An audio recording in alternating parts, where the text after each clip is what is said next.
Hello friends, आज की इस वीडियो में हम बात करेंगे बेस्ट एंड्रॉयड कीबोर्ड के बारे में, जो कि मैं अपने सैमसंग गैलेक्सी S23 अल्ट्रा के लिए यूज़ करता हूं और इससे पहले भी जितने एंड्रॉयड मैंने यूज़ किए मैं उनमें भी इसको यूज़ करता रहा हूं। तो चलते हैं प्ले स्टोर की तरफ और यहाँ पे आप टाइप करेंगे माइक्रोसॉफ्ट स्विफ्ट की कीबोर्ड बीटा वर्जन। आपने इसका बीटा वर्जन डाउनलोड करना है और ये ऐप इस तरह की आपको प्ले स्टोर में देखने को मिलेगी। इसको आपने इंस्टॉल कर देना है अपने फ़ोन में।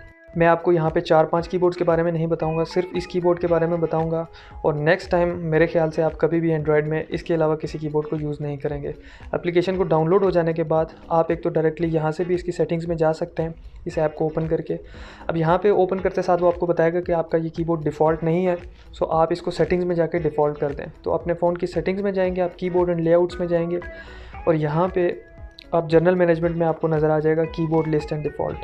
यहाँ पे आपको डिफ़ॉल्ट कीबोर्ड में सिर्फ सैमसंग कीबोर्ड दिखेगा और ये नीचे आपको साथ में ही ये माइक्रोसॉफ्ट स्विफ्ट की कीबोर्ड नज़र आएगा। इसको आपने इनेबल करना है, फिर डिफ़ॉल्ट कीबोर्ड में जाके आपने इसको ऑन कर देना है।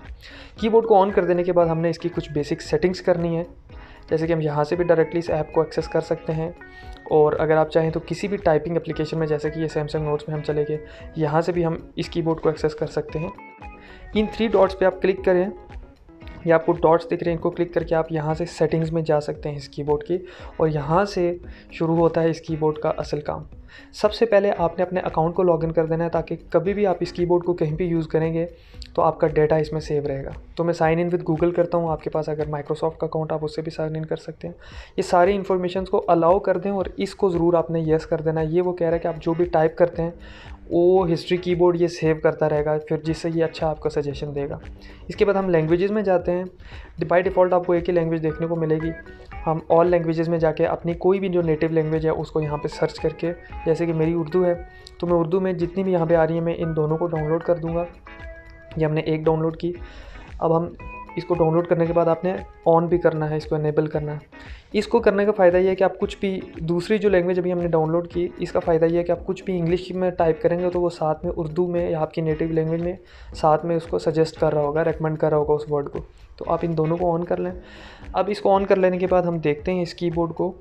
लैंग्वेजेस को सिंपली चेंज करने का तरीका, स्पेस बार के ऊपर अगर आप स्लाइड राइट या स्लाइड लेफ़्ट करेंगे तो आप इजीली इन कीबोर्ड्स को स्विच कर सकते हैं। जितनी भी लैंग्वेजेस आपने डाउनलोड की हैं, आप स्वाइप राइट या लेफ़्ट करते जाएंगे तो आप इनको एक्सेस कर सकते हैं। इसके बाद हमारे पास थीम्स का ऑप्शन आता है और इसमें आपको बेशुमार थीम्स देखने को मिलेंगे, मगर यहाँ पे जो थीम्स मैं सबसे ज़्यादा यूज़ करता हूँ वो है कार्बन लाइट ग्रीन।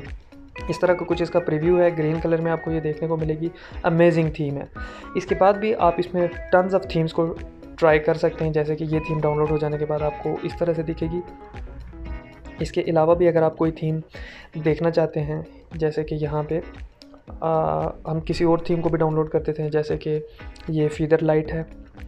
यस, इसको डाउनलोड करने के बाद कीबोर्ड के भी डिफरेंट लेआउट्स आपको देखने को मिलेंगे, आप उनको अपने हिसाब से एडजस्ट कर सकते हैं। तो जो भी कलर आप चाहते हैं, जिस भी स्टाइल में, जिस भी फॉर्मेट में आप चाहते हैं, इस तरह की थीम डाउनलोड कर सकते हैं। So I will prefer this one, carbon light green, क्योंकि मैं यही यूज़ करता हूँ।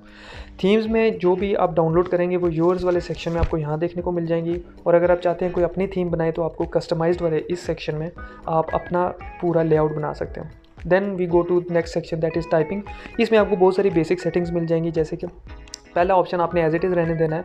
दूसरा ऑप्शन ऑटो करेक्ट का, इसको आपने ऑफ कर देना है, इसकी ज़रूरत नहीं है, क्योंकि कुछ भी आप अपने नेटिव लैंग्वेज में लिखेंगे उसको इंग्लिश में तो वो उसको चेंज करता जाएगा। क्विक पीरियड ये भी ऑन रहने दें। डबल स्पेस बार आप क्लिक करेंगे तो ये आपका जो फुल स्टॉप इनेबल करेगा। ऑटो कैपिटलाइज, ऑटो स्पेस ये रहने दें। फिर हम चलते हैं अपने मेन ऑप्शन कर्सर कंट्रोल पे। ये इम्पॉर्टेंट एक इसका फीचर है जिसको आप ऑन रहने दें। जैसे कि आपने कुछ भी टाइप किया तो आप स्पेस बार पे टैप एंड होल्ड करके उसको अगर स्लाइड राइट या स्लाइड लेफ्ट करेंगे तो आप कहीं पे भी टेक्स्ट के मिड में, टॉप में या सेंटर में, जहाँ भी जाना चाहें हम जा सकते हैं। तो इस फीचर को नॉर्मली आप ऑन रखें, मैं ऑन रखता हूँ। देन इसके बाद हमारे पास एक ऑप्शन आता है क्विक डिलीट का। कुछ भी आप टाइप करेंगे जो डिलीट किया इसके ऊपर आप अगेन टैप एंड होल्ड करके स्लाइड लेफ़्ट करेंगे तो ये आपका पूरा टेक्स्ट डिलीट कर देगा instead of deleting single words. तो आप यहाँ पे देख सकते हैं आपने कुछ भी टाइप किया होगा यहाँ पे, तो आप उसको अगर डिलीट करना चाहें तो again tap and hold and then slide little bit. तो आप इस की के ऊपर इसको दबाए रखेंगे एंड स्लाइड करेंगे तो ये आपका टेक्स्ट डिलीट कर देगा। नेक्स्ट ऑप्शन हमारे पास जेस्चर इनपुट्स का। इसमें 2 ऑप्शन देखने को मिलेंगे, एक फ्लो है, एक जेस्चर है। तो मैं नॉर्मली पहले हम जेस्चर्स की बात करते हैं। जो नीचे वाला ऑप्शन है इसका फ़ायदा ये है कि आप कुछ भी लिखेंगे और लिखने के बाद अगर आप क्विकली उसको डिलीट करना चाहते हैं तो अगेन आप स्लाइड लेफ़्ट करेंगे अपने कीबोर्ड पे, तो ये टेक्स्ट डिलीट हो जाएगा।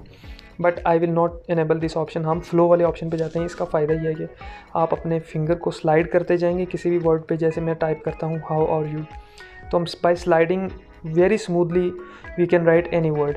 दूसरी चीज़, आप अपनी नेटिव लैंग्वेज में भी चाहें इस पर लिख सकते हैं। जैसे कि मैं लिखता हूँ आप कैसे हैं, you can write it very smoothly. सिर्फ ये है कि आप जो भी टाइप करते हैं ये उसको सेव करता जाता है आपके अकाउंट में, and later on you can type anything you want. तक हमारे इस कीबोर्ड में मेन फीचर्स हो गए। देन आपको इमोजी का ऑप्शन मिलेगा। ये पूछ रहा है डेडिकेटेड इमोजी की, तो ये ऑन करने से आपको कीबोर्ड पे इमोजी का ऑप्शन नज़र आ जाएगा। मैं नॉर्मली इसको ऑन करता हूँ और आप भी इसको ऑन रहने दें ताकि डायरेक्टली आप इमोजीज़ यहाँ कीबोर्ड से भी एक्सेस कर सकें। इमोजी प्रेडिक्शन सिंपल, आप टेक्स्ट टाइप करेंगे और उस हिसाब से इमोजी आपको सजेस्ट करेगा। So it depends upon you. Now layout and keys में जाके आप इसको साइज़ में जाएंगे और इस कीबोर्ड का कोई भी साइज़, नॉर्मली अगर आपके फ़ोन की स्क्रीन बड़ी है तो आप फुल साइज़ कीबोर्ड ही रखेंगे, और जो कि मैं रखता हूँ। Next option is number rows. Number row को ऑन करेंगे तो सिंपली आपको अपने कीबोर्ड के टॉप पे नंबर की रो नज़र आएगी। मैं नॉर्मली इसको ऑन रखता हूँ, आप भी इसको ऑन रखिए। फिर number position is number and symbol layout. यहाँ से आप नंबर एंड सिंबल लेआउट में, इसमें वो पूछ रहा है आप कौन सी पोजीशन, तो मैं नॉर्मली लेफ़्ट या राइट प्रेफर करता हूँ ताकि आपकी जो नंबर्स में अगर आप कुछ भी टाइप करना चाहें तो वो बहुत ही ईजिली आप टाइप कर सकते हैं। ये देखिए लेफ़्ट या राइट में आप ईजिली कोई भी नंबर यहाँ पर टाइप कर सकते हैं। Then next is long press symbols. ये बहुत ही इंपॉर्टेंट फीचर है इसका, इसको आप ज़रूर टर्न ऑन करें। देखें जब आप इसको टर्न ऑन करेंगे तो आपको कीबोर्ड पे सिंबल्स नज़र आएंगे, तो आप डायरेक्टली हर किसी भी बटन पे आप किसी भी सिंबल को प्रेस एंड होल्ड करके उस सिंबल को आप एक्सेस कर सकते हैं। सो मैं नॉर्मली इसको ऑन रखता हूँ और इससे आपका कीबोर्ड दिखने में ज़्यादा अच्छा होता है और आप किसी भी सिंबल को टैप एंड होल्ड करके एक्सेस कर सकते हैं डायरेक्टली। तो ये इसका अच्छा फीचर है, आप इसको इनेबल रखें। आप इसको ऑफ करेंगे तो आपको कोई सिंबल नहीं नज़र आएगा, ऑन करेंगे तो हर बटन पे आपको एक सिंबल नज़र आएगा। देन एरो कीज़ कोई इतना काम का फीचर नहीं है, वही स्पेस बार वाला। आप टेक्स्ट के मिड में जाना चाहें, टॉप पे जाना चाहें, एंड पे जाना चाहें, आप डायरेक्टली इन एरो कीज़ की मदद से इसको एक्सेस कर सकते हैं। But normally I turn it of क्योंकि इससे कीबोर्ड की हाइट और ज़्यादा बढ़ जाती है। सो ये हम ऑलरेडी स्पेस बार से इस फंक्शन को एक्सेस कर सकते हैं। लॉन्ग प्रेस ड्यूरेशन पूछ रहा है कि आप कितनी देर में बटन प्रेस करें तो वो जो भी आप सिंबल या कोई भी इमोजी एक्सेस करना चाहते हैं। So it depends upon you, आप इसको अपने अकॉर्डिंगली एडजस्ट कर सकते हैं। And the last is sound and vibration. इसमें आपको डिफरेंट साउंड्स देखने को मिलेंगी जिसका वॉल्यूम आप यहाँ से एडजस्ट कर सकते हैं। जैसे कि यहाँ नीचे 4 डिफरेंट टाइप्स के साउंड्स मिलेंगे आपको। Like this one modern is first one, और इसका वॉल्यूम आप एडजस्ट कर सकते हैं। Second is Android, and third is traditional, that sounds like this, and last one I love the most and I use it is this one, blip।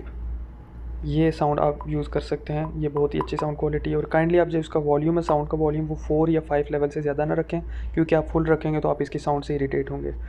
So this last one is vibration. अगर आप button press के time vibration on करना चाहते हैं तो it's up to you. सो ये एक amazing keyboard होने वाला है। आप इसको यूज़ करने के बाद कभी किसी दूसरे कीबोर्ड पे नहीं जाएंगे। किसी भी फ़ोन में जब आप अपना अकाउंट दोबारा से लॉगिन करेंगे तो आप अपनी सारा डेटा दोबारा से एक्सेस कर सकते हैं जो भी आपने टाइप किया होगा। So thanks for watching this video. Kindly इस चैनल को लाइक, सब्सक्राइब और वीडियो को शेयर करें। See you in the next video.